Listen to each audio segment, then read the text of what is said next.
Buenas tardes, ¿cómo están? Recordando el 25 de mayo de 1810, por la conformación del primer gobierno patrio de la Argentina, escuchamos Zambita del 25.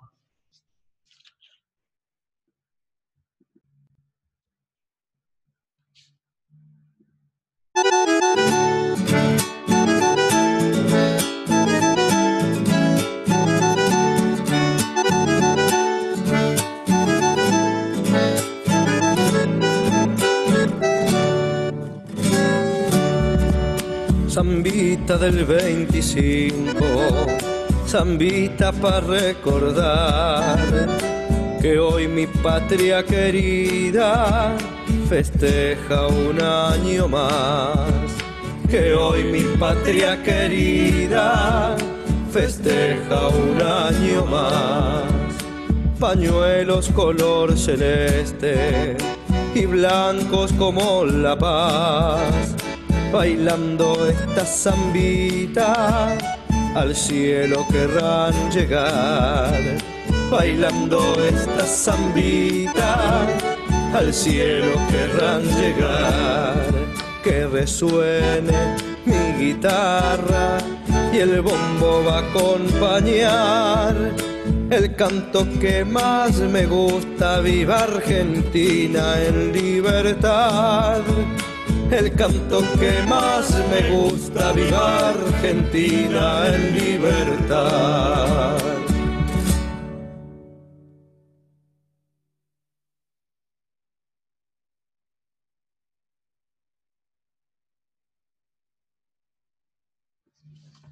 Muy bien, muchas gracias. Ahora brindamos la bienvenida a los señores socios. Expreso Lancioni, Farm Beef Argentina, Estudio Borioni y Stoller Argentina.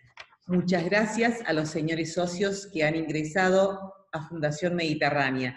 Inmediatamente le damos la palabra al señor Jorge Vasconcelos, vicepresidente del IERAL, quien nos hablará acerca de la marcha de las negociaciones por la deuda. Adelante, Jorge, muy buenas tardes. Gracias, Miriam. Creo que me escuchan, sí. En realidad son un par de minutos. La presentación principal de Gustavo hoy va a tener, digamos, la apoyatura en lo que estamos viendo respecto de la negociación de la deuda. La semana pasada mencionamos que las diferencias entre la oferta oficial argentina y las demandas o las contrapropuestas que se habían conocido de uno de los principales grupos de fondos marcaban demasiada distancia como para que la cosa se pudiera resolver en el tiempo que faltaba para el vencimiento del 22 de mayo. Efectivamente no se resolvieron, Argentina entró en default. Eso es operativo, es decir, se van a empezar a compensar los certificados contra default.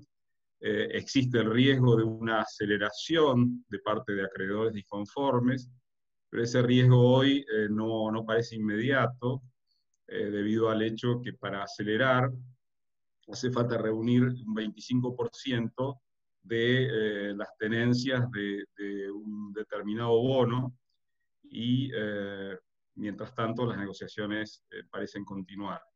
Esa brecha que existía la semana pasada parece haberse acortado, pero todavía no lo suficiente. No hay una nueva propuesta oficial del lado argentino, pero los medios periodísticos de estas últimas horas han mostrado que existe un anteproyecto de propuesta por el cual de los $40 que se ofrecieron inicialmente, descontados al 10%, estaría llevándose la propuesta oficial a 45. Esto todavía no ha sido formalizado, y una vez que se formalice debería haber tiempo para una nueva votación de parte de los acreedores, de parte de los bonistas. Si uno toma como referencia la contrapropuesta de uno de los grupos, que reúne casi el 25% de los votos, descontada al 10%, esa contrapropuesta marcaba un valor presente neto del orden de los $62, contra 45, que sería la nueva propuesta que se estaría elevando. Es decir, la brecha todavía es considerable. Esa brecha podría reducirse si Argentina incluyera en la nueva propuesta el pago de los intereses que están devengándose en los bonos en circulación, incluidos los $500 millones que no se pagaron el viernes pasado. Esa masa de recursos vinculados a los intereses devengados y no pagados son unos $1.700 millones, que si Argentina incluyera en esa propuesta que ha trascendido, en la cual subió de 40 a $45, si se incluyera adicionalmente este tema de los intereses, que repito son $1.700 millones, entonces estaríamos en presencia de una nueva oferta del lado argentino equivalente a un valor presente neto de unos $48, contra 62, repito, que era la contrapropuesta de uno de los grupos conocida la semana anterior. Por ende, probablemente lo que veamos es negociaciones que todavía necesitan algún par de interacciones adicionales para acercarse más. Quizás 55 pueda ser un valor intermedio, pero Argentina todavía está lejos de llegar a 55. Y por otra parte, hay que tener en cuenta que se ve claro cómo funcionarios importantes del gobierno argentino, creo que incluso el presidente, advierten que la situación hoy es muy distinta, no es comparable con aquella situación de 2003 en adelante, en la cual Argentina pudo crecer pese a que estuvo en una situación de default que fue curada parcialmente en 2005. Creo que hay señales de que las autoridades advierten que la situación no es comparable y que por ende la posibilidad de que Argentina logre recuperar su economía a un buen ritmo, a un ritmo razonable después de la pandemia, disminuye mucho si Argentina no resuelve, no cura este default, este escenario de default en el cual hoy estamos navegando.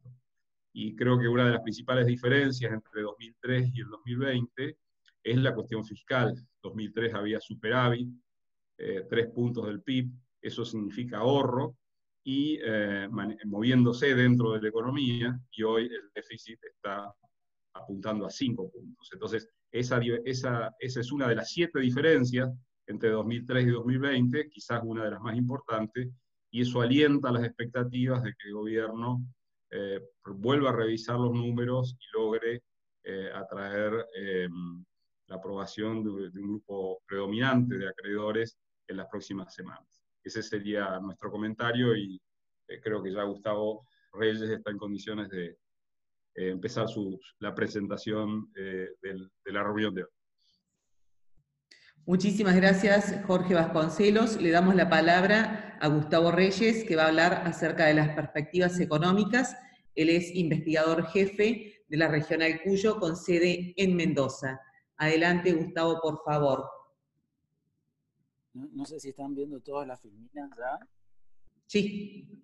Sí, perfecto. Bueno, buenas tardes a todos. Bueno, la idea es contar un poquito cómo estamos viendo la economía. La presentación mía, voy a hablar un poquito del mundo, cómo está y dónde creemos que puede ir. Y ya después, obviamente, nos vamos a dedicar a la Argentina. Y ahí vamos a analizar, bueno, cuánto está cayendo la economía, qué es lo que podemos esperar que suceda de acá a fin de año. Después vamos a entrar al tema del dólar, digamos, que en el último mes ha tenido una enorme volatilidad. Y el último tema que vamos a analizar va a ser la dinámica de la inflación y un poquito ver cuáles son las luces verdes, amarillas y rojas que tenemos que monitorear. Bueno, empecemos por el mundo. Bueno, miren, este mapa lo presentamos en una de las primeras charlas que hicimos vía Zoom hace un mes. Ahí teníamos el mapa del mundo con los contagiados. Con los contagiados a principios de marzo y en aquel entonces, es decir, hace un mes. Habíamos visto que había crecido notablemente la cantidad de infectados, de 90.000 a casi 2 millones, la cantidad de muertos de 3.000 a 120.000, y realmente el ritmo de crecimiento era enorme de esto, más o menos la tasa promedio diaria estaba entre el 9 y 10%, y se duplicaban básicamente cada una semana la cantidad de infectados y muertos. ¿Cómo estamos hoy? Bueno, estos datos son a fines de la semana pasada, pero fíjense que hay un cambio notable. Obviamente subió fuerte la cantidad de infectados, de 2 millones ya estamos en 5, la de muertos de 120.000 estamos por arriba de los 300.000, pero miren la tasa de crecimiento diario, del 9 y 11%, solamente estamos ahora en un 2% de crecimiento diario básicamente de los infectados y de los muertos, y el ritmo al que se duplican los infectados y los muertos, que antes era básicamente toda la semana se duplicaban, ahora es cada 30 días.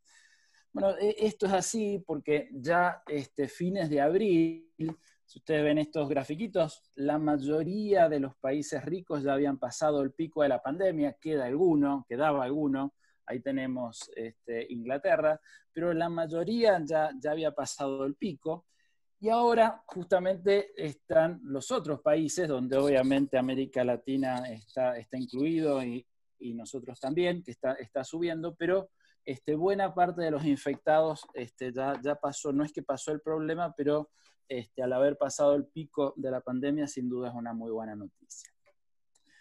Veamos otro punto muy relacionado con esto, que es hacia dónde va el mundo, y para eso permítanme ver primero muy rápidamente desde dónde viene el mundo. Bueno, miren, ahí en ese gráfico tenemos la tasa de crecimiento de la economía del mundo, la tendencia desde 1970 hasta ahora, donde fíjense que básicamente a partir de los 90 se empieza a acelerar muy fuertemente, y eso tiene que ver mucho China. Si ustedes miran, ahí en rojo está la tasa de crecimiento del comercio internacional. Bueno, la llegada de China básicamente a mediados de los 80, los 90 aceleró esto, aceleró el comercio internacional, aceleró la tasa de crecimiento del mundo, y después en los últimos años se empezó a ralentizar esto un poquito. Bueno, primero vino la crisis de la subprime, allá por el 2008-2009, que empezó a bajar tanto la tasa de crecimiento del mundo como la tasa de crecimiento del comercio internacional, y después la llegada de Trump con todas estas amenazas, guerras comerciales, primero con China, después con Estados Unidos, etc. ¿Y hacia dónde vamos ahora? Bueno, déjenme un pequeño reconto de cosas que están sucediendo ahora. Bueno, hoy más o menos el 90% de la población del mundo vive en países con fronteras cerradas. Este año se espera que el comercio internacional caiga 30% y el turismo caiga 80%. Muchas multinacionales están tratando de trasladar sus fábricas que las tenían en zonas alejadas, básicamente por motivos de salarios más bajos. Bueno, la están trayendo más cerca de zonas comerciales, justamente para que no suceda, no tener los problemas del desabastecimiento que han tenido en estos meses. Japón concretamente está subsidiando repatriar las fábricas hacia su país. Y China empieza a penalizar importaciones de algunos países, específicamente de las de Australia, más allá que por ahí puede traernos esto una buena noticia en el tema de carne, algo ya hablado algunas semanas atrás Juan Manuel Garzón, pero claramente muestra un mundo que venía cambiando, y estos cambios seguramente se agudizan. Y si uno tuviera que apostar qué pasará de acá en adelante cuando esta pandemia, ojalá que sea rápido, pero empiece a minorar. Bueno, ¿qué pasará con el turismo? ¿Qué pasará con el comercio internacional? ¿Qué pasará con las inversiones externas directas? Bueno, lo que uno debería pronosticar, al menos, que las mismas, probablemente la dinámica de todas estas importantes variables va a ser mucho más débil de lo que fue en el pasado. Esta explosión que hubo en la mayoría de estas variables hace 10 años atrás y estaban perdiendo fuerza, bueno, seguramente van a perder fuerza. Y esto es un gran problema porque gran parte de los países emergentes que crecieron a tasas mucho más altas que los países desarrollados, entonces ese gap entre países avanzados y emergentes se había estado cerrando en los últimos años. Bueno, claramente puede haber una pausa en eso, y es lo que algunos llaman, bueno, este proceso de globalización que fue tan fuerte a partir de los 90, bueno, probablemente se ralentice muchísimo a partir de esta pandemia. ¿Cómo están las economías del mundo hoy? Bueno, empecemos por los mercados financieros. Miren, acá tenemos distintas bolsas. Esta que está en azul es el Standard Poor's, si ustedes quieren, una de las bolsas de Estados Unidos. Todas cayeron. En celeste están las de Europa y en el medio, estas medio marroncitas son los emergentes. Cayeron todas, pero todas se están recuperando. Y el que se recupera la cabeza, fíjense, es Estados Unidos. Y si miramos dentro de Estados Unidos, bueno, a la cabeza las que están por encima del promedio tienen que ver con acciones de empresas digitales. Fíjense, acá está Facebook, Apple, Microsoft, Amazon, etc. Y si le sacamos de estas que son un poquito las estrellas y vemos el promedio, bueno, la verdad que también el resto están subiendo.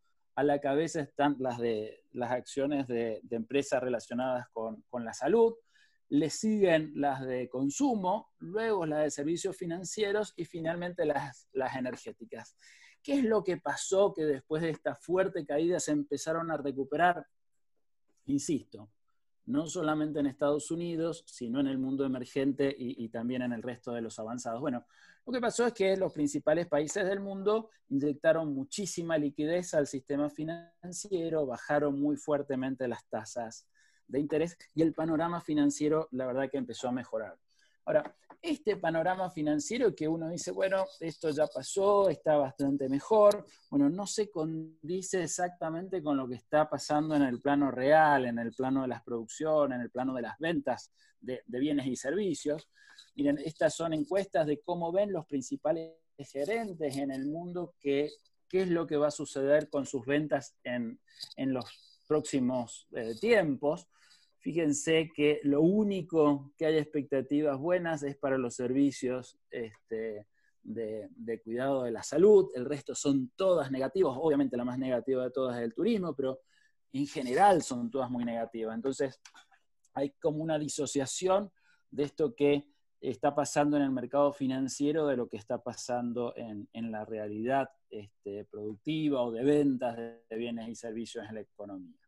¿Cómo están las distintas economías del mundo? Bueno, muy rápidamente déjenme empezar por Inglaterra. Miren, acá tenemos el ritmo de crecimiento del PBI en Inglaterra. Primer trimestre cayó un 3% y se espera que caiga un 25% el segundo trimestre. Es decir, una cifra realmente muy importante. La tasa de desempleo se ha más que duplicado en los últimos meses. Y la inflación, obviamente, con este panorama, con este panorama recesivo, ha aflojado bastante en Estados Unidos. Estaba baja, pero ahora realmente es muy, muy baja. En el resto de las economías, bueno, miren, acá tenemos el primer trimestre anualizado. En Alemania, bueno, ya vimos Inglaterra, acá está Francia, Italia, España y algunos más cercanos a nosotros como Brasil, que creció un poquito en el primer trimestre, y Chile, que también cayó. Este es el primer trimestre anualizado. ¿Qué se espera para todo el año? Bueno, para todo el año ahí tenemos los bastoncitos en rojo. Fíjense que todos los bastoncitos en rojo son mucho más negativos que los bastoncitos en azul. ¿Qué quiere decir? Que el promedio para el año estas economías van a caer mucho más de lo que cayeron en el primer trimestre. ¿Qué es lo que estoy diciendo? Bueno, que seguramente el segundo trimestre, esto que se está viviendo ahora en las economías, es mucho peor que lo que pasó en el primer trimestre, y por eso el promedio esperado para el año da peor. La única buena noticia, ahí está China. Fíjense que el 2020 crecería un poquito, porque básicamente ya se está viendo alguna recuperación rápida, tanto en los indicadores de la industria como en las ventas minoristas en los últimos meses en China. ¿Qué pasa con la economía más grande de todas, Estados Unidos, que no hemos dicho prácticamente nada? Bueno, lo que habíamos dicho era que había liderado un poquito la recuperación del sistema de las acciones, del mercado financiero. Bueno, pero en el mercado real también uno ve una importante diferencia respecto a lo que pasa en los mercados financieros.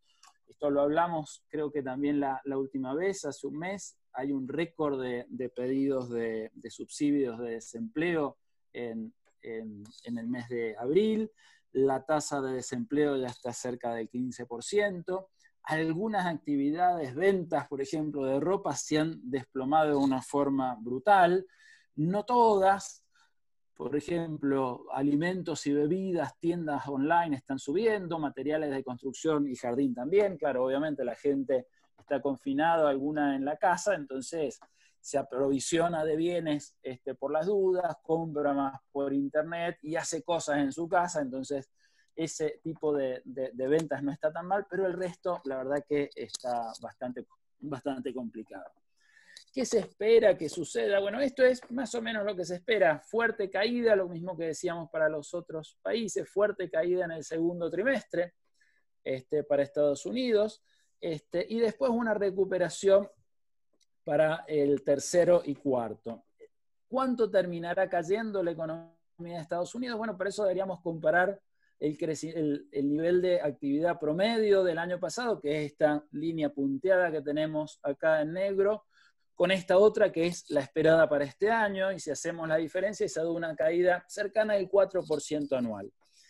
Esta crisis respecto de la última recesión que tuvo en Estados Unidos, que fue aquella del 2008, en la crisis de las hipotecas, bueno, claramente es mucho más profunda, pero con una salida, se espera, vamos a ver si sucede o no, más rápida que aquella crisis hipotecaria, porque la diferencia básicamente que en aquella crisis hipotecaria la mayoría de las familias estaban muy endeudadas, entonces la salida de eso claramente se esperaba que fuese bastante más lenta y así fue.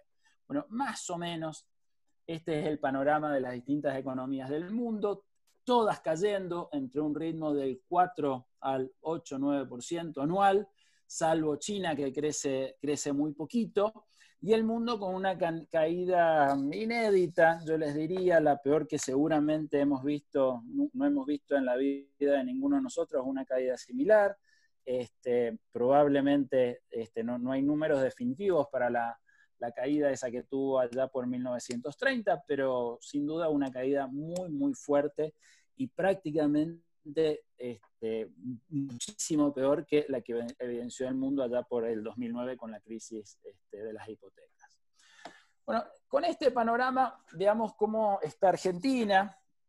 Jorge ya habló recién del tema de la deuda, estamos expectantes en eso y obviamente va a tener mucho que ver con lo que suceda de acá en más, pero hoy, ¿cuánto están cayendo los principales componentes de la demanda agregada? Bueno, principal componente de la demanda agregada sin duda es el consumo, que representa más o menos el 70% del PBI de la Argentina, y tenemos algunos indicadores del consumo parciales, porque obviamente no están los datos definitivos, pero fíjense cuánto están cayendo. Bueno, la recaudación del IVA, muy ligada al consumo, está cayendo 33%, las ventas minoristas casi 50%, autos cerca de 90% de la venta de autos.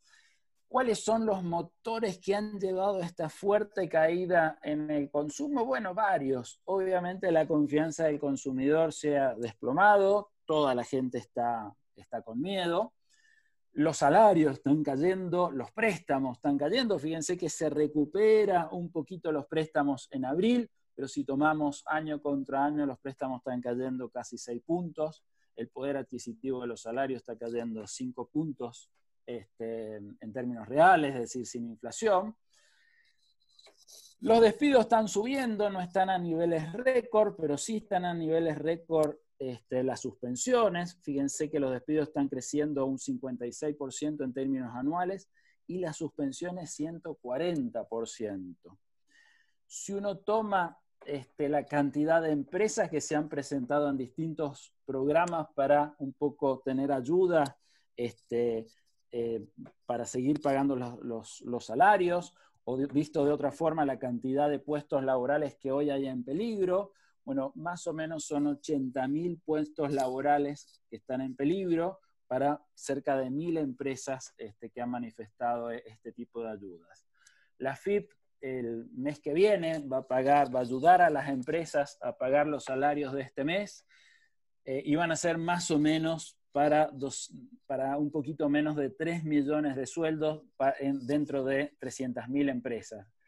Esta cantidad de sueldos representa el 40% de los sueldos del empleo privado, realmente es un número muy, muy importante.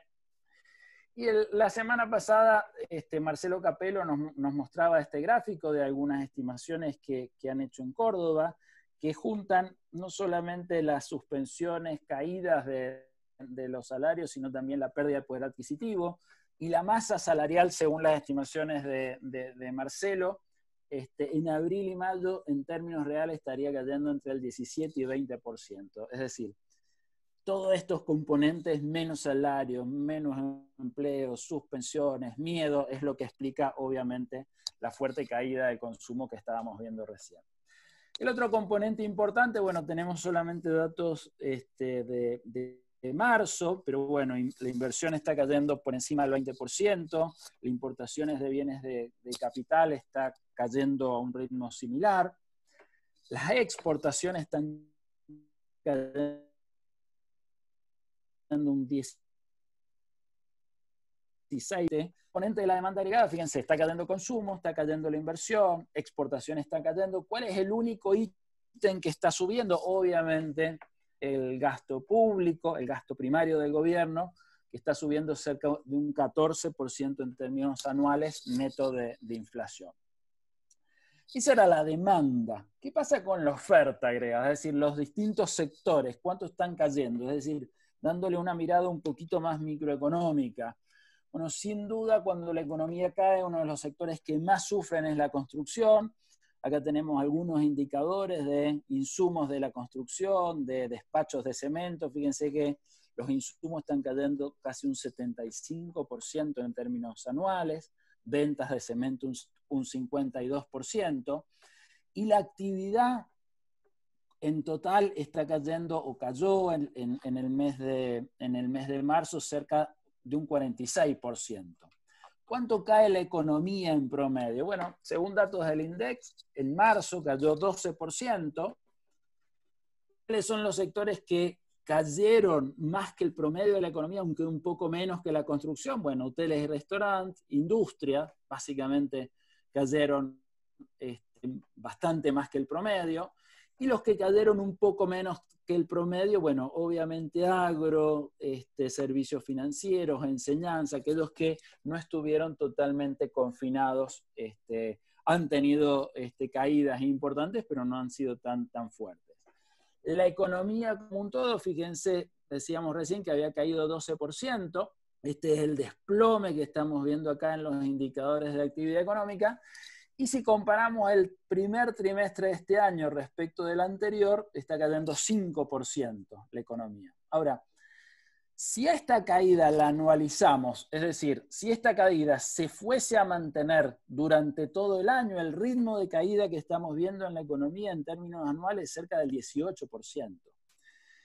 ¿Y qué esperamos que suceda para el segundo trimestre? Bueno, de un ritmo del 18% esperamos que en el segundo trimestre casi se duplique, caiga el 34%, y ahí tenemos la abrupta caída de la economía, seguramente que que está sucediendo en estos momentos en el segundo trimestre. Y para el tercer trimestre, suponiendo que bueno, se llegue a algo más o menos, a algún acuerdo razonable con el tema de la deuda, Argentina pueda superar el default, que se vaya normalizando bastante el nivel de actividad económica en casi todas las partes de las ciudades de Argentina a partir del tercer trimestre. Bueno, esperamos una recuperación básicamente por una especie de rebote, porque hay muchísimas actividades que directamente en el segundo trimestre no trabajaron, entonces el solamente hecho de empezar a trabajar ya implica un crecimiento. Con estas cifras, ¿cuánto estaría cayendo la economía este año? Bueno, estaría cayendo casi 9% del PBI durante este año. Fíjense cómo en el cuadro de las economías que estábamos viendo sin duda está cayendo muy fuerte. Y en términos históricos esta caída es muy similar a las más altas caídas que ha tenido la economía argentina, de las crisis que la mayoría de nosotros hemos vivido y nos acordamos bastante bien. Aquella explosión de la tablita de Martínez de Hoz en el 81, Guerra de Malvinas, la casi hiperinflación que fue abortada en el 85 por el Plan Austral, la hiperinflación ya del 89, el 2001-2002, la crisis subprime. Bueno, esta crisis es una de las más grandes que hemos tenido y comparable en términos de caídas anuales a la del 2001-2002. Es decir, la economía está en un enorme problema, un enorme proceso de caída sin duda.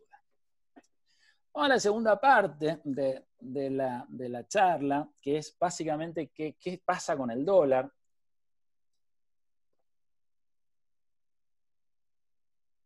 Esta variable que a los argentinos nos obsesiona tanto.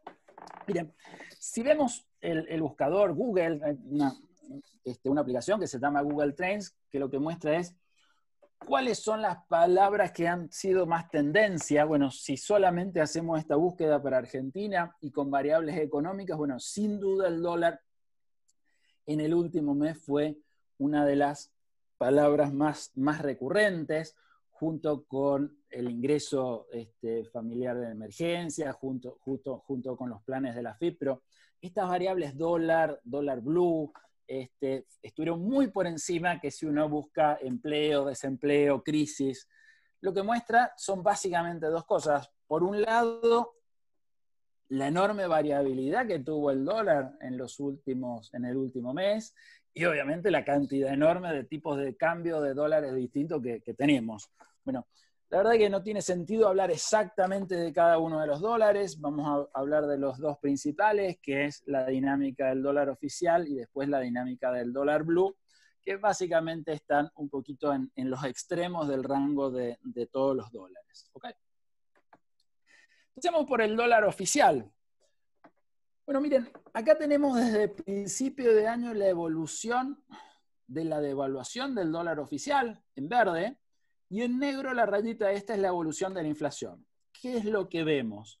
Bueno, básicamente lo que vemos es que a principio de año el dólar prácticamente el Banco Central lo mantuvo congelado con una inflación muy superior. Después el Banco Central aceleró el ritmo de la devaluación, que fueron parecidas durante el mes de marzo, y en el mes de abril la devaluación del dólar superó a la evolución de los precios.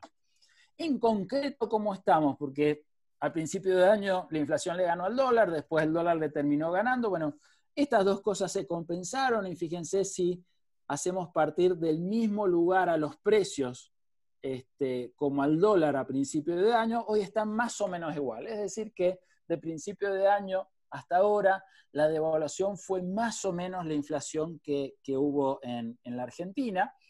Y en términos históricos, acá tenemos el valor del dólar oficial expresado a precios de ahora, y esto ajustado tanto por la inflación interna como la inflación internacional.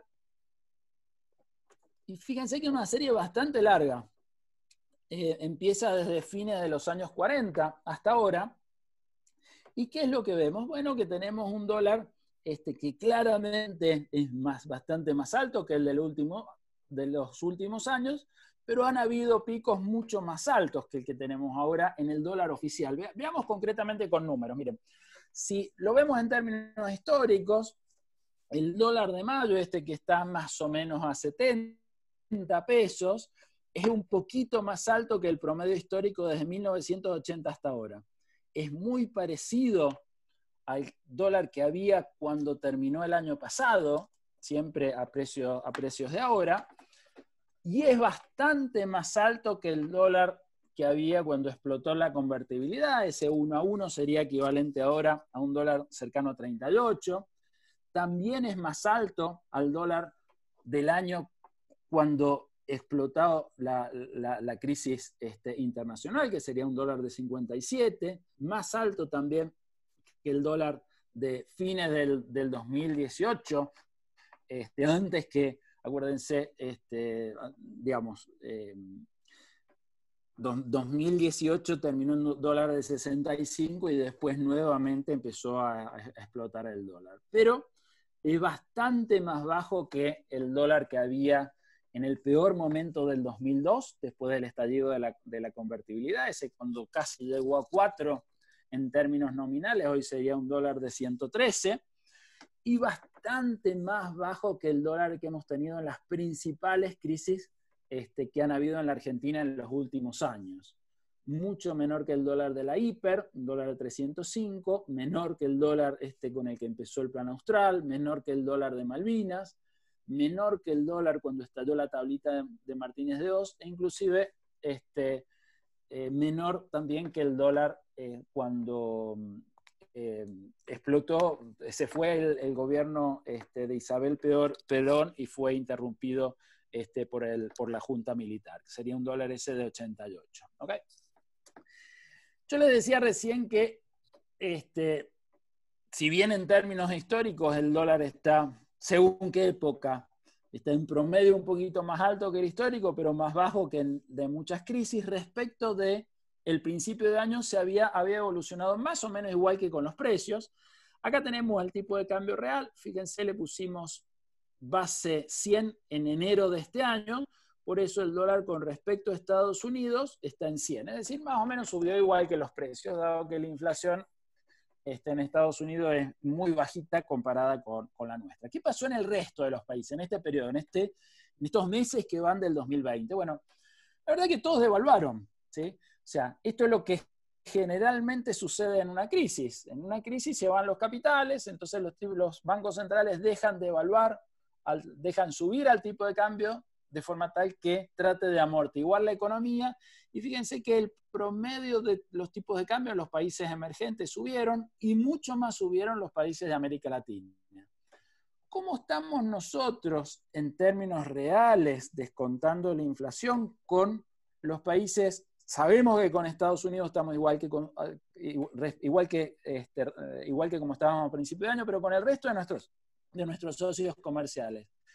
Bueno, la verdad que ha caído el tipo de cambio con varios de nuestros socios comerciales, en especial los de las economías emergentes, que son un poquito los más cerca. Fíjense que cayó fuertemente con Brasil, cayó con Chile, bueno, también cayó con India, cayó con México, cayó con Uruguay, e inclusive ha caído un poquito con Inglaterra. En promedio, si sacamos el promedio de esto, ponderado por la importancia del comercio que tiene cada uno de estos países, el tipo de cambio real multilateral entre principios de año y mayo de este año ha caído cerca de un 10%, mientras que la mayoría de las economías, como decíamos recién, ha subido el tipo de cambio. Entonces, esto puede generar un problema. Acá tenemos la evolución del tipo de cambio real, y esta es la caída 100 a principio de año, y hoy estamos cerca de 90.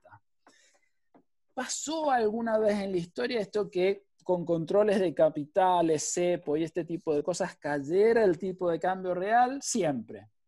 Miren, acá tenemos las distintas épocas que en Argentina han habido controles de capitales y qué ha pasado con el tipo de cambio real. Principio de los 50 cayó, mitad de los 50 cayó, fines de los 50 cayó, principio de los 70 cayó, mitad de los 80 cayó, y la última etapa del cepo, esta nos acordamos todos, segundo gobierno de Cristina, bueno, el tipo de cambio real también cayó. Ahora, ¿Cuál es la consecuencia? Son muchas, obviamente, pero si uno tuviera que decir una, y quizás una de las más importantes, que caiga el tipo de cambio real, bueno, es que generalmente cuando pasan estas cosas, cae el superávit de cuenta corriente. Es decir, la entrada de dólares por la parte comercial argentina, fíjense que cayó acá en los 50, cayó principio de los 50, mitad de los 50. Esta fue la excepción que mejoró un poquito, pero acá en los 70 cayó, en los 80 cayó, y en la etapa del 2000 al 2015 también cayó. O sea, obviamente caídas en el tipo de cambio real afectan negativamente a la cuenta corriente, que hoy por hoy es la única entrada de dólares que tiene en la Argentina. Entonces, claramente, fíjense que el superávit de cuenta corriente que había mejorado fuertemente en el 2019, bueno, este año sin duda va a bajar. La pregunta es ¿cuánto? Si uno mira qué es lo que está pasando hasta ahora, no son buenas noticias. El superávit de cuenta corriente viene cayendo muy fuerte. Vamos a ver ahora a partir del mes de mayo, donde empieza la etapa fuerte de las exportaciones, y esto mejora un poquito, pero la verdad que esto sin duda es una de las señales amarillas complicadas. Vamos al dólar blue. Bueno, el dólar blue es lejos el dólar que más ha crecido y muy por encima del nivel de precios. Fíjense, acá está el nivel de precios, ¿sí? Acá está, esto está por encima del dólar oficial porque estamos tomando desde que empezaron las elecciones, desde las PASO. ¿Ah? Si tomáramos desde enero, estas dos serían iguales, pero tomando desde las PASO, bueno, el dólar oficial ha caído, pero el blue está muy por encima, ¿sí? Es más, si vemos la misma serie histórica que veíamos recién, pero en términos, ahora le llamamos blue, en alguna época le llamábamos dólar negro, en otra dólar paralelo, bueno, este dólar que no es oficial, ¿sí? Bueno, sin duda, en mayo estamos en un dólar bastante más alto que el promedio histórico. El promedio histórico, fíjense que está en 83, y hoy estamos en un dólar, bueno, no sé cuánto cerró ayer, cerró hoy, pero hoy estamos más o menos un dólar de 120, 130, es el nivel que tiene. La brecha es realmente enorme, 80% versus un promedio de 30%, y este dólar, si bien es muchísimo más alto que muchos dólares en la historia, por ejemplo, es más alto que el dólar del 2002, fíjense que estaba en 115 y ahora estamos en 126, aún está por debajo de algunas explosiones que tuvo la Argentina, como es la explosión de la hiperinflación, que sería un dólar de 400, la explosión de Malvinas, un dólar de 200, o la explosión que tuvo el dólar paralelo cuando cae el gobierno democrático de Isabel Perón allá por principio del 76, que sería un dólar de 320. Es decir, el dólar está caro, claro que está caro en términos históricos, está realmente muy caro, pero todo depende de la magnitud del lío que tengamos. Si tenemos hemos tenido explosiones aún mucho más fuertes que la que tenemos ahora.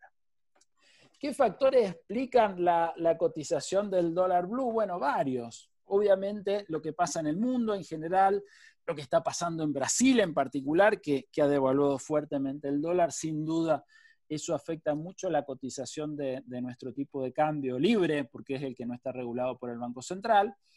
El riesgo de default. Bueno, miren este grafiquito. Acá que tenemos el precio promedio de los bonos y acá tenemos el precio promedio del blue. Y esto tiene pendiente negativa. ¿Qué quiere decir? Que cuando cae el precio de los bonos, sube el precio del dólar blue. Obviamente, mayor riesgo de default, los precios de los bonos se caen y el blue empieza a volar. Y lo contrario sucede a medida que mejoran las probabilidades de arreglo de la deuda.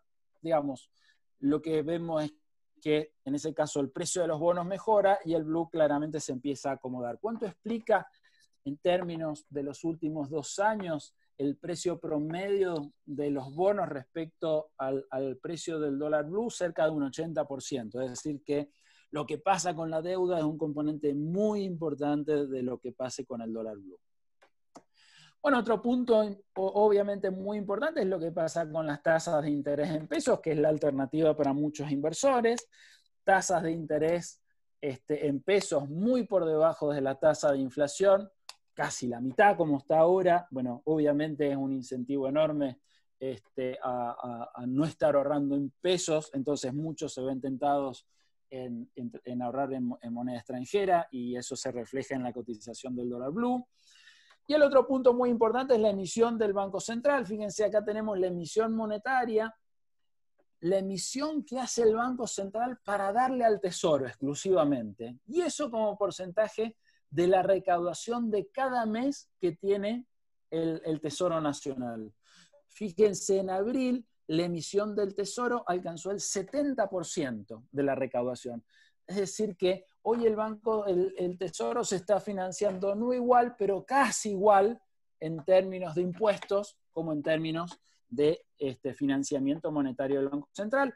Y este exceso de pesos, que es lo que implica mayores expectativas de devaluación a futuro, y obviamente eso se refleja en la cotización del dólar blue. Por último, desconocimiento del plan económico, incertidumbre. Nadie tiene claro cómo va a terminar esta pandemia, cuándo, pero sí tenemos bastante claro qué es lo que está haciendo el gobierno y qué es lo que va a seguir haciendo, y cuáles son los parámetros que puede abrir un poco más, un poco menos la economía, qué es lo que hay que mirar. Bueno, eso que más o menos conocemos desde el punto de vista sanitario con la pandemia, no tenemos la menor idea desde el punto de vista económico. No sabemos, una vez que pase la pandemia, cómo se va a solucionar los problemas de inflación, los problemas de crecimiento, cómo se va a estimular la economía, cómo se va a rescatar todos los pesos excedentes, cómo van a mejorar las cuentas fiscales. Obviamente no sabemos ni siquiera bien cómo va a terminar el tema del default, como lo explicó recién muy bien Jorge. Así que eso también genera enorme incertidumbre, y esto afecta a la cotización del dólar blue. Bueno, este clima de no saber cosas, de mucha emisión de pesos, este clima externo complicado, bueno, terminaron afectando en el último mes las reservas del Banco Central. Fíjense, no cayeron terriblemente, pero bueno, como los dólares no son muchos los que tiene el Banco Central, bueno, el hecho que haya caído casi $1.000 millones en el último mes es un dato no para desesperarse, pero sí como para empezar a monitorear, a ver cómo sigue. Y también cayeron los depósitos en dólares en una magnitud muy, muy similar. De nuevo, si uno mira la caída que tenían los depósitos en dólares allá por las PASO, bueno, era muy significativa a comparación de lo que está cayendo ahora. En el último mes cayeron más o menos $1.000 millones los depósitos en dólares. En el peor momento de la pandemia, en un día creo que cayeron cerca de 800, o sea que sin duda ahora están cayendo, pero ni comparación con lo que pasaba después de las PASO. Y el otro punto a llevar un poquito de tranquilidad es que los bancos tienen muchísimos dólares para devolver. Miren la liquidez en dólares del sistema financiero, alcanza casi el 70% de los depósitos, así que sin duda es un dato para seguir monitoreando, seguir mirándolo, pero por ahora no para nada implica entrar en pánico ni mucho menos, ¿no? Bueno, la pregunta más complicada es cómo sigue esta historia, cómo sigue el dólar oficial y cómo sigue el dólar blue. Bueno, empecemos por el dólar oficial. ¿Qué espera el mercado que suceda con el dólar oficial? Bueno, esto es lo que ha sucedido, esto es la tasa de evaluación, casi cero a principio de año, después la aceleraron y más o menos en el último mes ha estado cerca del 4% mensual. ¿Qué espera el mercado que suceda con esta devaluación de acá a fin de año? Bueno, miramos los mercados a futuros. Estas son las devaluaciones mensuales de acá a fin de año. Fíjense que más o menos entre un 3,5 a un 4%, o sea que no grandes diferencias de lo que ha venido hasta ahora. Esto es lo que espera al menos el mercado de futuros del ROFEX. La pregunta es, ¿de qué depende que realmente se pueda mantener este ritmo o no? Bueno, de varias cosas. La primera de ellos es qué pase con los dólares que le entran al Banco Central, que es el que viene de la balanza comercial. Bueno, si ustedes miran la balanza comercial caja, la que efectivamente se está liquidando en el Banco Central, acá tenemos 2017, 19 en naranja, y los bastoncitos grises son 2020. Bueno, la verdad es que vienen cayendo, y fuerte, ¿sí? Y esto tiene que ver, obviamente, con el atraso cambiario, con o la caída del tipo de cambio real, multilateral, que lo veíamos acá, tienen que ver con la brecha cambiaria, alta brecha cambiaria, es una invitación enorme para los exportadores a esperar, liquidar, y una invitación enorme para los importadores a apurarse a importar, y eso obviamente se ve reflejado en la balanza comercial. Para que esta brecha cambiaria baje, obviamente el resultado del canje o de las negociaciones de la deuda van a ser muy importantes, pero esto también depende de la evolución que tenga la tasa de inflación, obviamente, porque si la tasa de inflación se dispara, bueno, y el dólar oficial no sigue ese ritmo, el tipo de cambio multilateral se puede caer un poco más y la brecha cambiaria puede subir más y entonces se complica mucho más el balance comercial. Y obviamente también depende de la emisión monetaria que vaya a hacer el gobierno. Obviamente está aumentando mucho por razones de déficit fiscal, de la pandemia. Fíjense, para tomar unos numeritos, más o menos si le ponemos un valor 100 allá por las PASO, a principio de año estábamos en 140 y ahora estamos en 180. Es decir, la tasa de crecimiento más o menos es muy elevada en términos anuales. Hay muchísima emisión y esto en algún momento cuando la economía pase la pandemia, se normalice un poco la actividad económica, bueno, puede traer efectos sobre la inflación importante.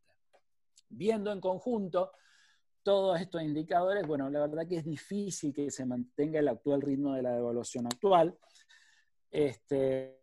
Vamos a verlo esto enseguida y está muy relacionado con la cotización del dólar blue. Hoy la cotización del dólar blue, lo habíamos visto recién en términos históricos, tiene una brecha enorme respecto del dólar oficial. Y la verdad que esto habíamos dicho que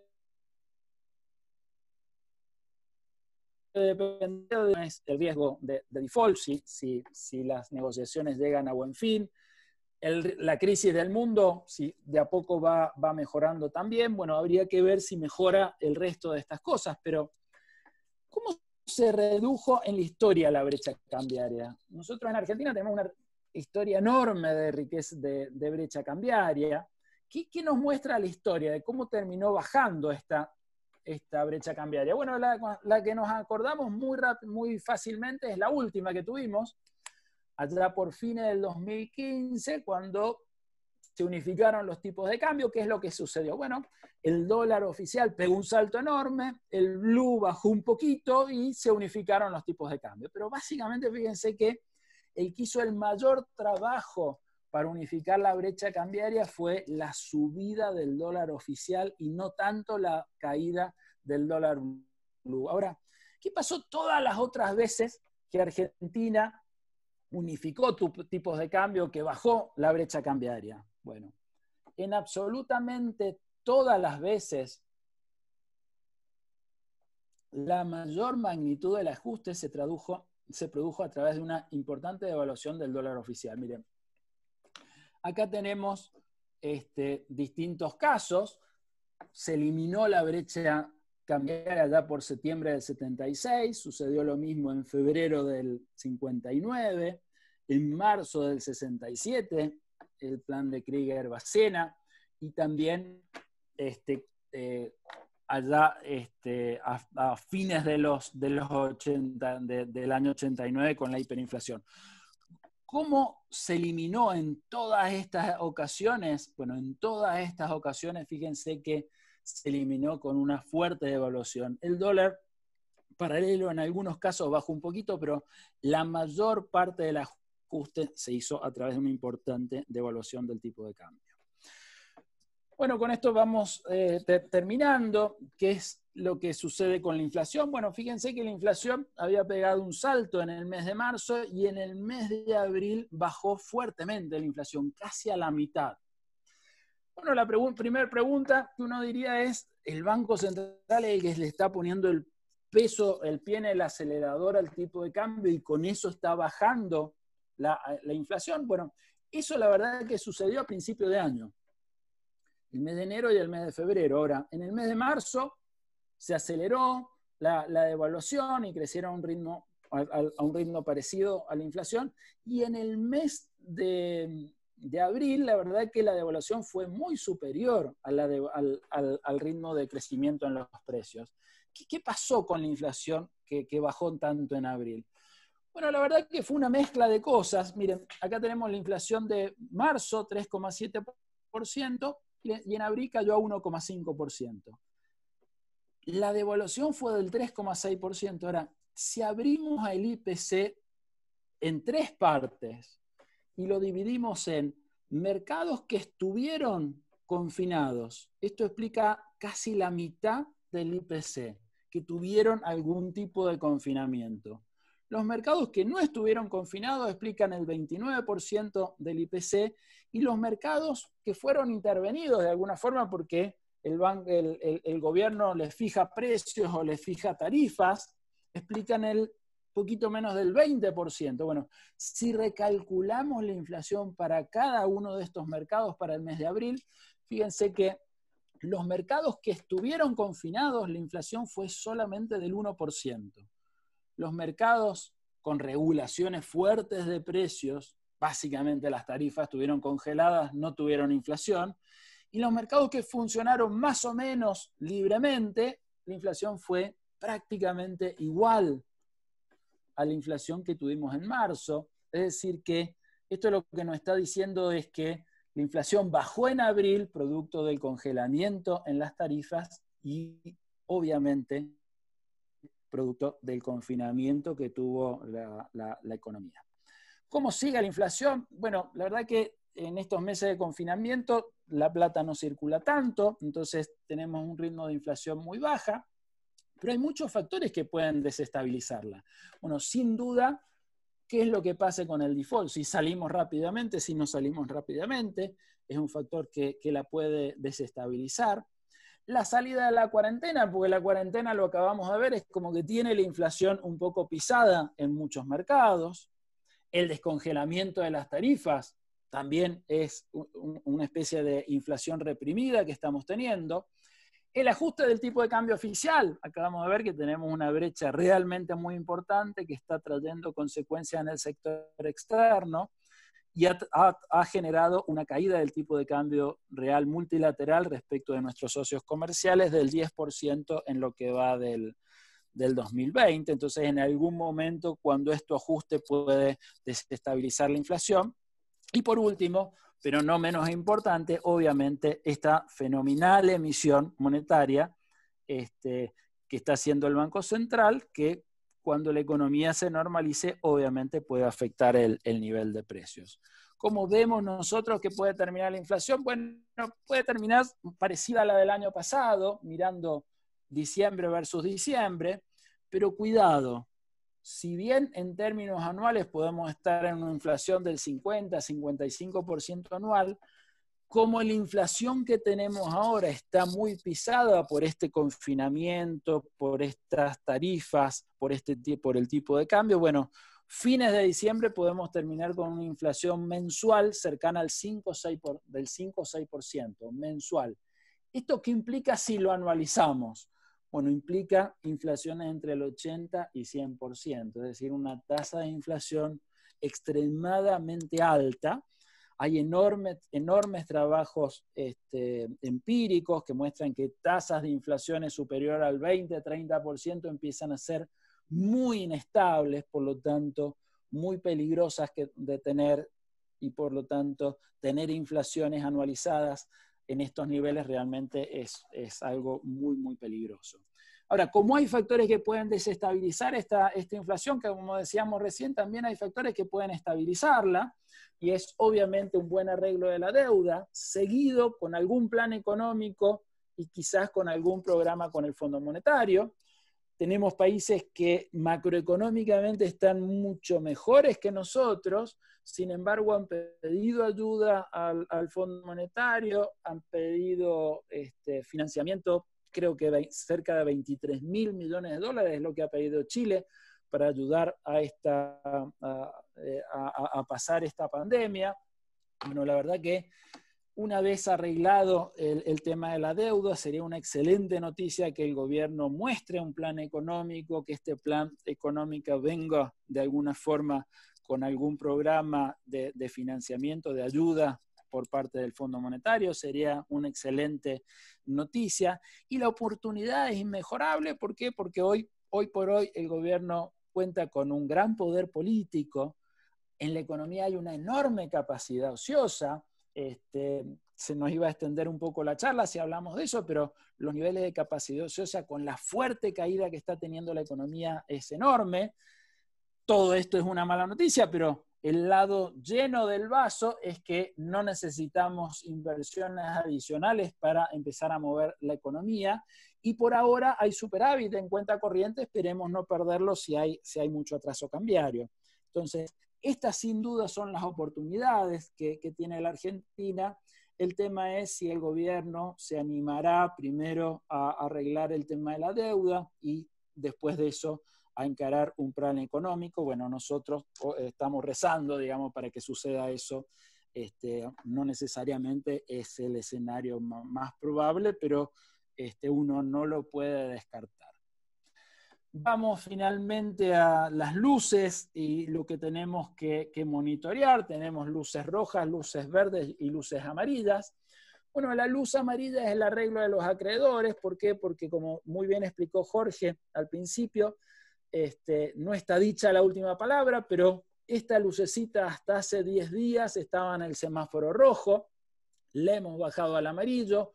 Ojalá en las próximas semanas la podamos bajar a la luz verde. Sería una excelente noticia, pero como explicó Jorge, el gap todavía entre la pulseada, entre la oferta del gobierno y la pretensión de los bonistas no es menor, así que existe un riesgo importante de problemas en este área. Los depósitos en dólares, también luz amarilla, vimos que empezaron a caer, y hay que seguirlo sin duda de cerca cuál es la dinámica de esto. La cuenta corriente cambiaria, vimos que también se está debilitando, lo mismo que el tipo de cambio multilateral. Hay que seguirlo. La inflación esta que estamos teniendo, 1,5% mensual, lo que nos muestra es básicamente que hay muchos focos de inflación reprimida. Para nada es la inflación que Argentina puede sostener con estos niveles de fundamentos que tiene. Así que hay que ver cómo sigue la evolución de los precios, sin duda. Y el otro panorama un poquito más de mediano plazo, semáforo en amarillo, es cómo sigue el mundo. Lo que acabamos de ver es que el mundo para los emergentes no va a ser tan bueno como lo fue en los últimos tiempos. Y eso la verdad que no es una buena noticia, por eso está en el semáforo amarillo. Semáforos rojos, bueno, sin duda la emisión monetaria es una de las cosas que hay que mirar con mucho detalle, el nivel de la brecha cambiaria, la incertidumbre del plan económico, si se despeja o no se despeja, y sobre todo la vulnerabilidad social en la que está entrando la economía. Ya venía la economía con una vulnerabilidad social enorme, fruto de 2 años de recesión, fuerte caída en los salarios, y a eso le agarró el tsunami del COVID-19. Sin duda, los niveles de pobreza están aumentando, lo vemos en las calles, lo vemos en los comercios, digamos. Bueno, no todas las provincias ya han vuelto a abrir comercios, pero en algunas que han abierto comercios, bueno, solamente han podido abrir algunos comercios, los otros se han caído, digamos. En el caso de Mendoza, uno va por la peatonal y, bueno, ve comercios que no han abierto porque han quebrado, ¿no? Y situaciones de pobreza y de vulnerabilidad social que está dejando todo este problema económico realmente muy importante, y esto hay que seguirlo muy de cerca. Las luces verdes, bueno, sin duda es una muy buena noticia que muchos de los países ricos ya hayan pasado el pico de la pandemia. No quiere decir que esto terminó. Por supuesto, rogamos que la recuperación sea en B corta y no en W, digamos, que no haya vuelta a caer, y para eso tiene muchísimo que ver que en algún momento, entre fines de este año y el año que viene, se descubra o una vacuna o medicamentos. Pero si eso sucede, sin duda el panorama externo puede ser mucho mejor de lo que estamos viendo. Los términos de intercambio, bueno, no quise hablar para no extender tanto la charla. Si bien los precios promedio de nuestras exportaciones han caído, los precios de nuestras importaciones han caído muchísimo más. Esto es como en una empresa. Si a nuestra empresa los precios que estamos vendiendo caen, es una muy mala noticia, pero si el precio de todos nuestros insumos cae mucho más que los precios de nuestros bienes, bueno, la verdad que no estamos tan mal. Bueno, eso es lo que le ha pasado a Argentina. Los precios de las exportaciones están cayendo, pero los precios de las imports por ahora están cayendo mucho más. Entonces ahí, por ahora, tenemos un semáforo en verde. Las mejoras en las chances de arreglar la deuda, sin duda, es una muy buena noticia. Esto, los mercados lo tomaban prácticamente como un default casi seguro. Mejoró la chance de arreglo, vamos a ver si se da o no, pero bueno, sin duda, hoy estamos al menos un poquito mejor que hace una semana. Esperemos que esto termine bien. Y por último, si el gobierno puede arreglar el tema de la deuda, bueno, seguramente está en mejores condiciones de lanzar un programa económico, con algún apoyo del Fondo Monetario. Esto sería, de nuevo, una excelente noticia, pero bueno, hay que ver si sucede. Básicamente, este es el panorama de cómo estamos viendo la economía para los próximos meses. Bueno, esta es mi charla. No sé si habrá preguntas. No sé si tenés vos, Miriam, preguntas o individualmente me van preguntando. Perfecto, muchísimas gracias, Gustavo Reyes. Sí, en el chat la señora María Pía le hace una pregunta. ¿Usted la puede leer? ¿Yo la leo o María Pía? María Pía. Hola, Gustavo, ¿cómo estás? Hola, María Pía, ¿cómo estás? Me perdí la semana pasada la charla de Fundación. ¿Y por qué China no le compra a Australia? Me quedó como una duda. Sí, bueno, mira, ahí el que más sabe de esto sin duda es Juan Manuel, y sobre todo relativo a Argentina, pero Australia fue uno de los que hicieron declaraciones similares a las de Trump, echándole la culpa a China como culpable del coronavirus y ese tipo de cosas. Las autoridades chinas, la verdad, no le cayeron muy bien. Entonces, según tengo entendido, hay importantes penalizaciones, impuestos a lo que importa China de carne de Australia. Entonces, en ese sentido, es una buena noticia para Argentina, pero para el mundo, la verdad que es un mundo que cada vez se cierra más, que cada vez hay más esto. Vos me haces algo, te respondo con una restricción al comercio internacional, y va en el camino que yo decía al principio, una economía que tiene cada vez menos globalizada. Perfecto. Y la otra pregunta, Gustavo, era, en el cuadro nos salen los alimentos, la industria de la alimentación, ¿cómo está? Bueno, mira, yo te diría que la industria de los alimentos fueron un poco los precios que más crecieron en el mes de abril, que tiene que ver básicamente con dos cosas. Los alimentos son en general todos transables, es decir, que están muy relacionados con el comercio internacional. Crecieron los precios más o menos al ritmo de la devaluación y obviamente tienen que ver con las necesidades de las familias. Hoy, si bien hay mucha gente que está con enormes problemas para llegar a fin de mes, también hay mucha gente que está gastando menos en muchas otras cosas, porque el confinamiento, ¿qué implica? Que muchos de los gastos que antes hacías ya no los haces. Mucha gente que antes podía ir a comer afuera, que podía viajar, que se compraba ropa, bueno, obviamente como ha estado todo cerrado, esto ya no lo haces. Entonces, por ahí ha subido inclusive el consumo de estos alimentos. Es más, te diría, déjame darte como mendocino un dato por ahí algunos de los socios de acá de Mendoza, no sé si están, pero puede complementar, pero el consumo de vino en el mes de abril subió, digamos. ¿Y qué es lo que pasó? Bueno, o sea, la gente está más en la casa, probablemente consumo un poquito más de este tipo de cosas, dijo, bueno, a ver, no quiero ir tantas veces al supermercado, me estoqueo, o sea que si yo te diría, entre los sectores, el consumo de alimentos, por las características de la pandemia, no está sufriendo tanto. Ahora, ¿qué es lo que sucede también? Creo que la actividad económica y los sectores se está viendo por ahí alguna irrealidad, porque la pandemia tapa el verdadero problema, porque mucha gente dice, mira, no puedo vender porque estoy cerrado, no puedo ni siquiera atender. Ahora, lo que estás viendo en algunas provincias que ya han empezado a abrir es que no venden porque la gente realmente está muy complicada. Entonces, quizás esta pandemia es como que trae varias olas. La primera ola que la estamos sufriendo ahora y se está acelerando, sin duda, es la de los contagios.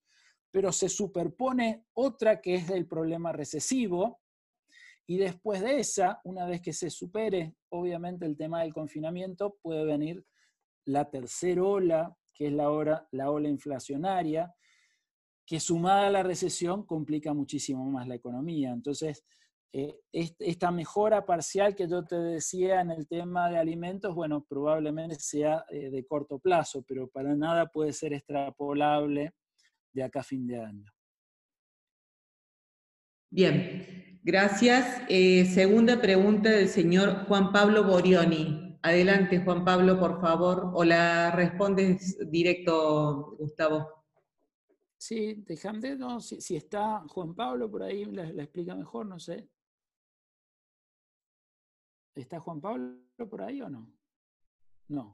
Bueno, la leo yo. Acá dice, frente al contexto económico actual, ¿cuál es la perspectiva de rentabilidad del sector agropecuario para la nueva campaña productiva? Bueno, no me gusta hablar de cosas que no soy especialista. El especialista nuestro es Juan Manuel Garzón. No sé si está y puede complementar algo, pero acá hay un tema siempre muy relativo, que es el tema del dólar. O sea, independientemente de cuál sea la rentabilidad del sector, si el dólar oficial está a 70, menos todas las retenciones que puede tener el agro, cuando eso lo comparan con el dólar blue, y es decir, bueno, yo vendo esto en dólares, ¿cuántos dólares puedo comprar? Bueno, pueden comprar muchísimo menos dólares. Y esto realmente es una muy mala señal, y parte de esto creo que tiene que ver con el problema que yo decía de que se puede desvanecer ese enorme superávit de cuenta corriente que teníamos el año pasado. Bien, gracias Gustavo. Le damos la palabra al señor Guillermo Barsi. Y Gustavo, te quería decir que felicitaciones por la exposición.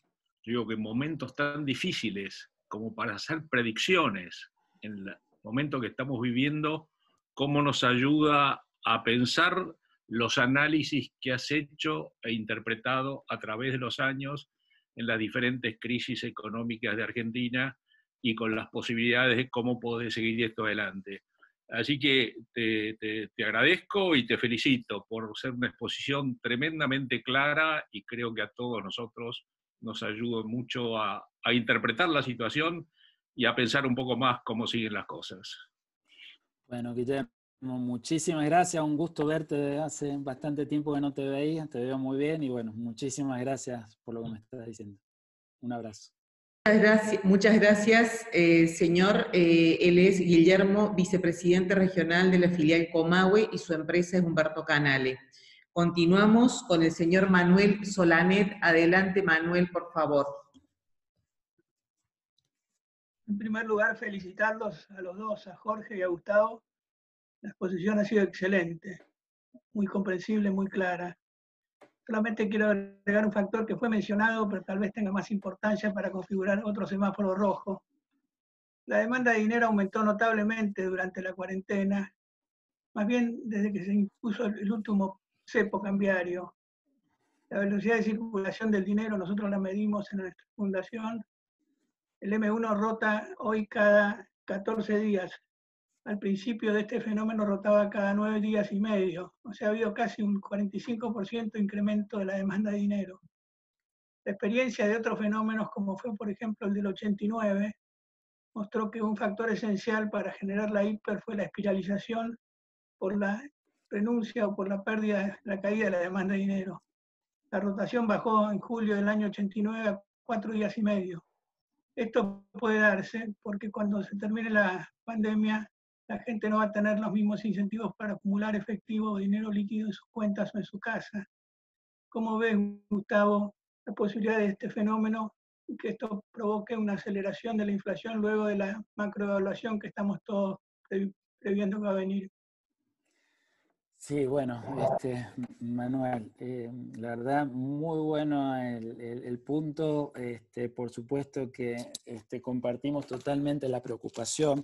Ahí tenés dos motivos por el cual ha aumentado la demanda de dinero, si querés, artificialmente, o ha bajado la velocidad de circulación.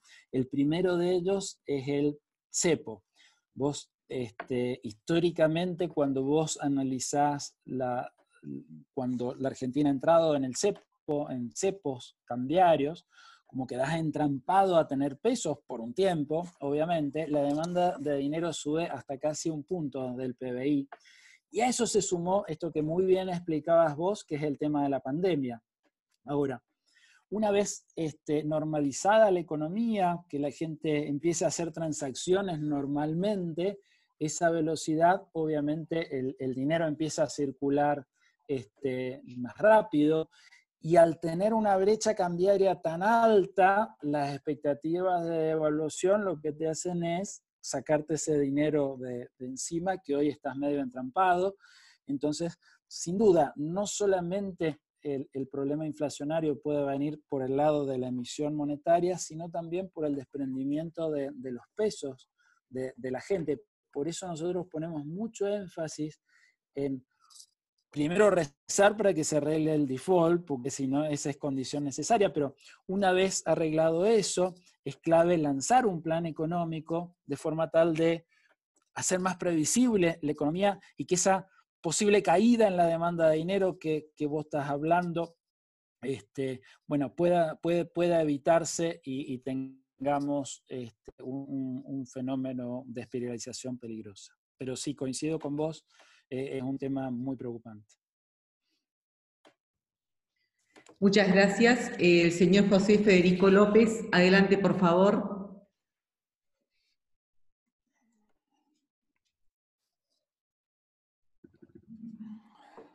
Hola, Gustavo, ¿cómo andás?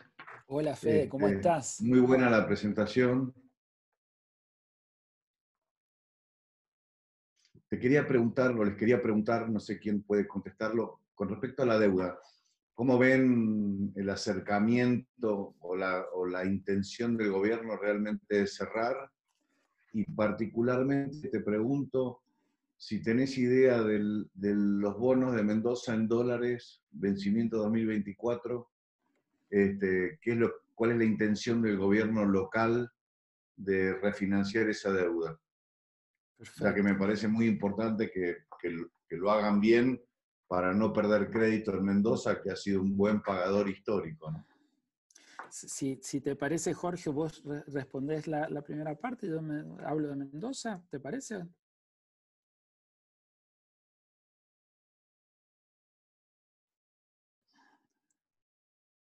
A ver si le pueden... Ahora estoy de nuevo.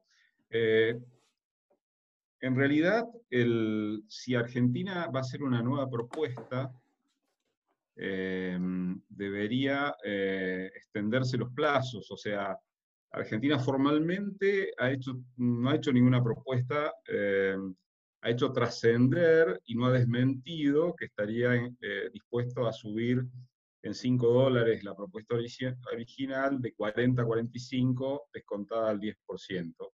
Pero formalmente eso no ha ocurrido.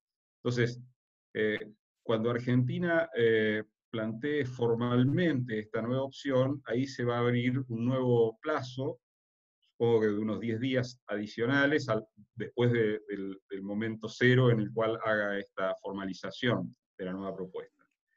Y en realidad el tiempo no juega a favor de la Argentina, porque entró extremadamente debilitada a este momento, después de un rechazo de más del 80% de los acreedores a la propuesta inicial, y por la situación de la macro que describió muy bien Gustavo recién, el tema de la ampliación de la brecha cambiaria y de la pérdida de reservas por parte del Banco Central, los tres factores, el rechazo tan contundente, la brecha cambiaria y la caída de reservas, son factores que hacen que claramente el tiempo juegue en contra de la Argentina para lograr un buen cierre a esta negociación. Así que debería primero formalizar esto, y segundo, tendríamos que evaluar qué distancia hay para evitar el riesgo de que se plantee un escenario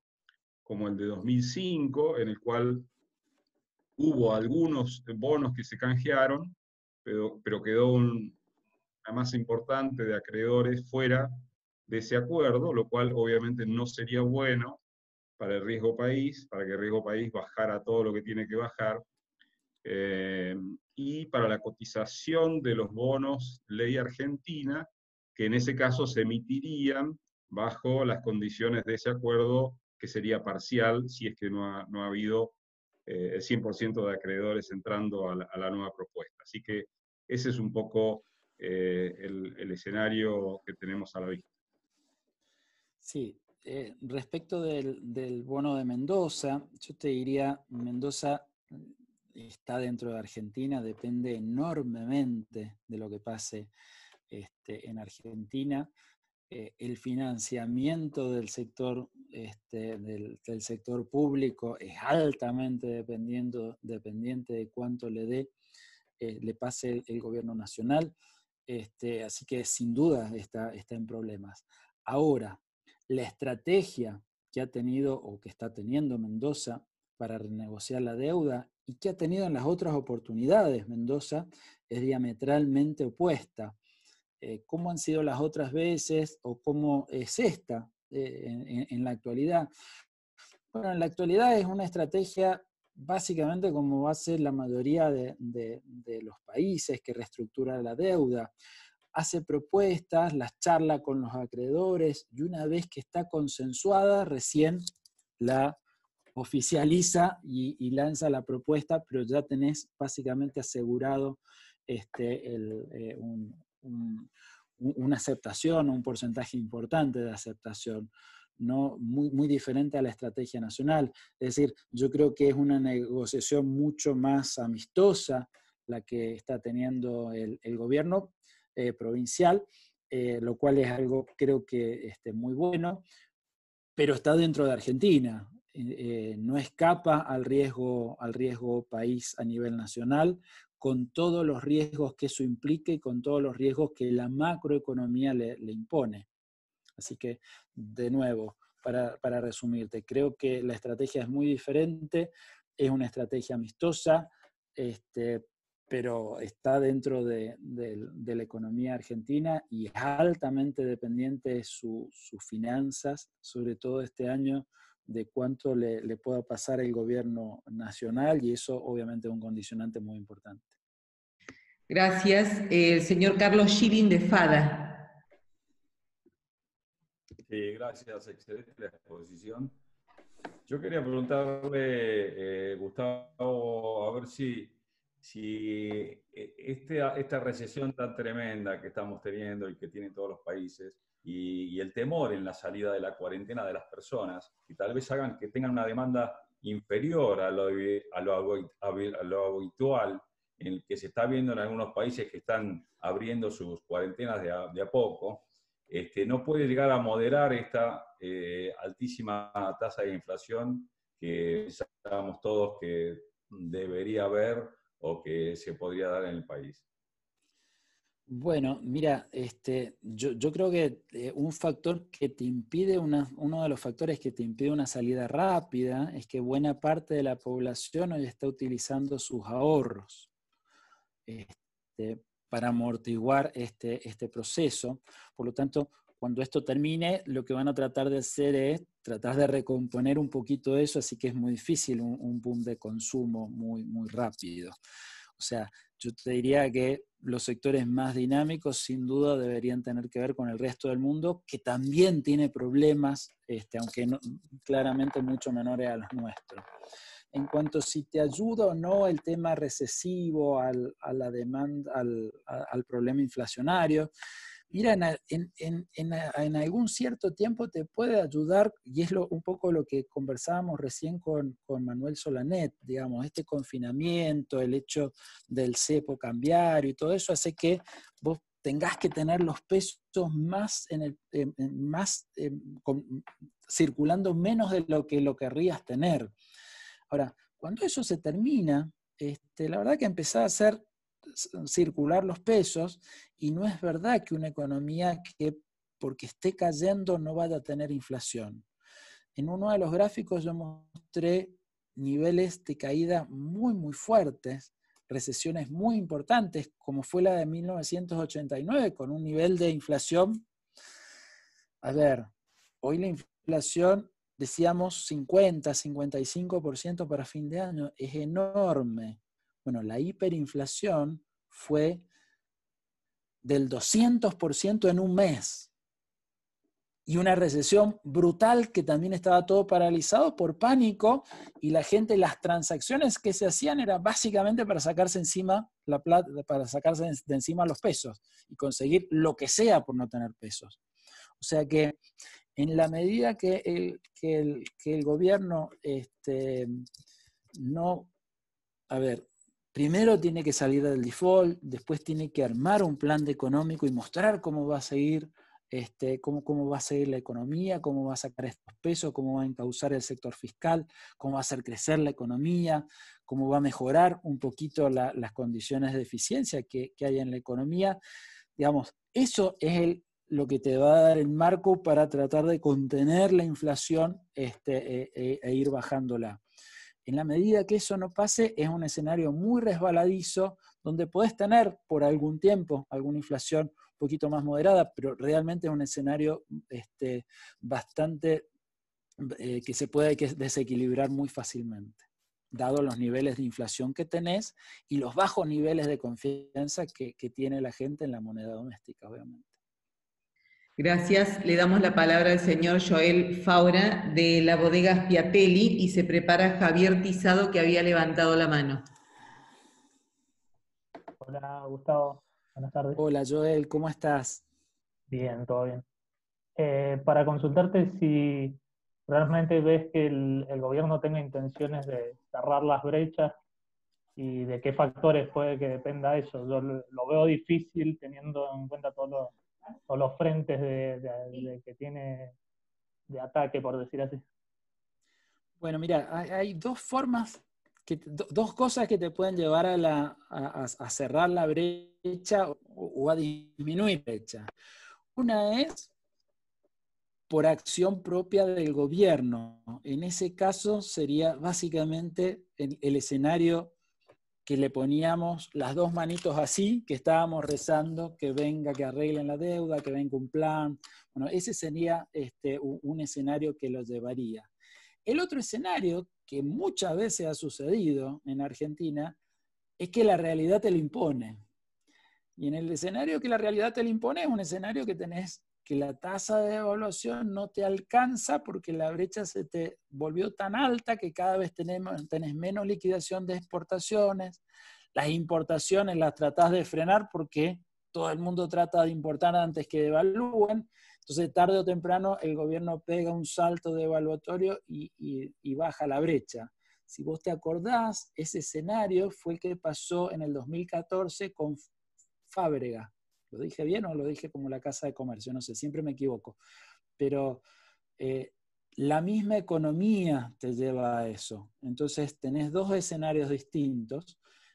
Lo que yo estoy planteando que en la medida que la cuenta corriente se te caiga, si el dólar, el tipo de cambio multilateral se te atrasa, bueno, la verdad que es muy difícil mantener una brecha cambiaria de estos niveles, ¿no?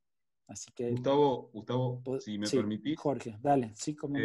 habría una tercera opción, aparte de lo que describió recién Gustavo, un poco a caballo de esas dos posibilidades, que es que el gobierno establezca en ese eventual plan de estabilización un desdoblamiento cambiario, una apertura del segmento financiero para lo que hoy sería el dólar blue, el contado con liquidación, etc. Que si la situación se empieza a normalizar, eso le permitiría al Banco Central vender en el mercado financiero algunas fracciones de los dólares comprados en el mercado comercial, con lo cual habría una ganancia cuasi fiscal y algún cierto control sobre el nivel de la brecha. Como solución transitoria podría pensarse que puedan llegar a la conclusión de que les conviene implementarlo, por la sencilla razón que cuando establecieron el dólar ahorro, que es un impuesto de un 30% sobre el dólar comercial, no previeron que la brecha cambiaria en muchas circunstancias podía exceder fácilmente y rápidamente ese 30% del plus que existe entre el dólar oficial y el dólar turista, digamos, el dólar ahorro, que hoy sale aproximadamente unos 90 pesos por dólar. Ese dólar ahorro ha quedado disfuncional para lo que es la cantidad, la multiplicidad de tipos de cambio que hay hoy. Y la otra razón por la cual no habría que descartar la posibilidad de ese desdoblamiento cambiario es la forma en que el presidente Alberto Fernández veía el cepo cambiario en el periodo 2001-2015. Hizo un diagnóstico bueno respecto de que el cepo cambiario ponía una piedra que impedía que la puerta se moviera, pero así como se impedía la salida de dólares, eso generaba también el desaliento para la entrada de dólares. Es decir, si el presidente Alberto Fernández volviera a analizar la economía como la analizaba entre 2011 y 2015, es difícil que plantee, por las tantas restricciones que existen, una unificación del mercado de cambios en el corto plazo. Eso es muy difícil por todas las cosas sueltas que hay. Pero podría pensar en esa variante, de modo tal de que el dólar financiero jugara ese rol, digamos, ¿no? De destrabar la puerta giratoria para la entrada y la salida de los capitales. Digamos, no es que el gobierno hoy esté pensando en este esquema, pero la lógica de lo disfuncional que terminó siendo el dólar ahorro y la forma en que el presidente veía la economía en 2011-2015 permite conjeturar con esta tercera posibilidad, que bueno, habrá que ver cuán verosímil es. Hoy es una especulación, más adelante veremos cuán verosímil es esa posibilidad. Muchas gracias, Jorge, y le damos la palabra al señor Javier Pisado.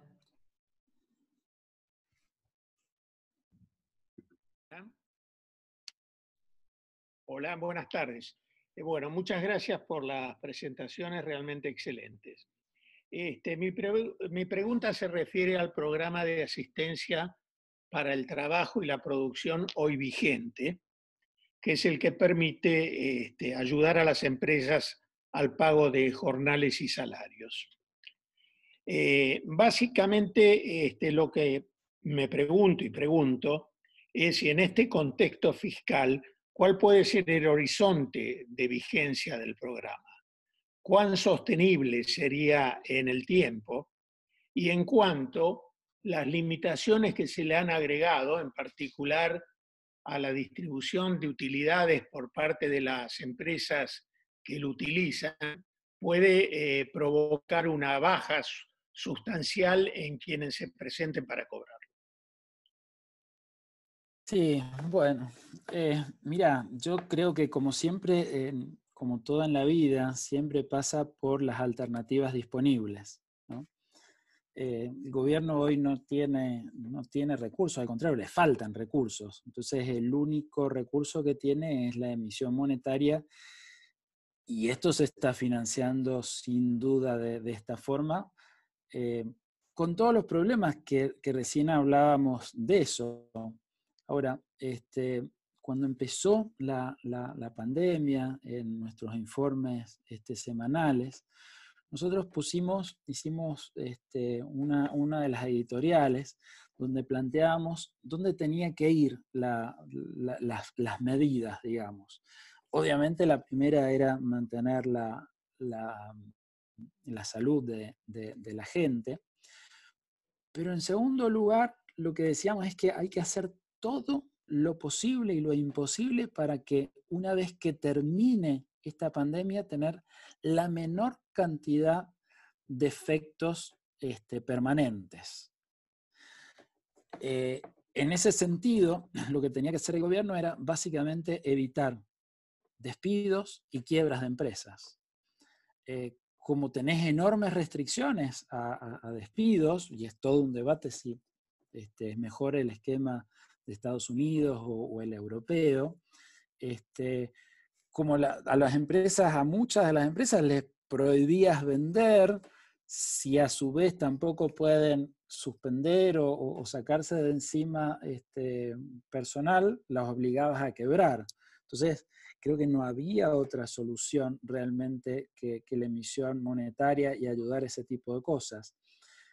Plantea un enorme problema, pero lo que está haciendo básicamente la emisión monetaria es suavizar un poco el efecto brutal de la pandemia, que es, mirá, por algunos meses la economía no trabaja. Si cualquiera de nosotros no trabajamos en algunos meses del año, somos más pobres, y eso le pasa a la Argentina. Viene siendo más pobre por todo esta recesión que tenemos, por todos los problemas macroeconómicos, y encima más pobre por esto.